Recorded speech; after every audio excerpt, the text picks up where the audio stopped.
Hi friend, অনেকদিন পরে আসলাম তোমাদের কাছে ভিডিও নিয়ে। কিছুদিন ব্যস্ত থাকার কারণে ভিডিও করতে পারিনি খাবারের। এই যে আজকে সকালের নাস্তাটা দেখো, পরোটা আর মসুরির ডাল ভুনা আর আলু ভাজি, চিকন আলু ভাজি একসাথে মিক্সড করে খেতে অনেক ভালো লাগে। এই আইটেমটা আমাদের এলাকার ভাত দিয়ে খাওয়ার জন্য সকালবেলা হোটেলে বিক্রি করে, কিন্তু আমি এটা না পরোটা দিয়ে খাই।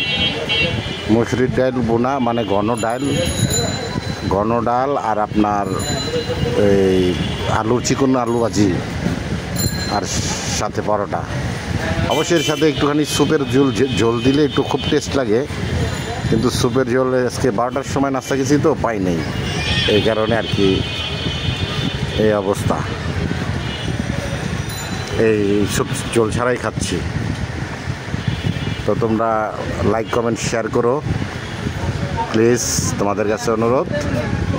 আর আরও মজার খাবার ভিডিও দেখতে চাইলে চ্যানেলটা সাবস্ক্রাইব করো। ধন্যবাদ।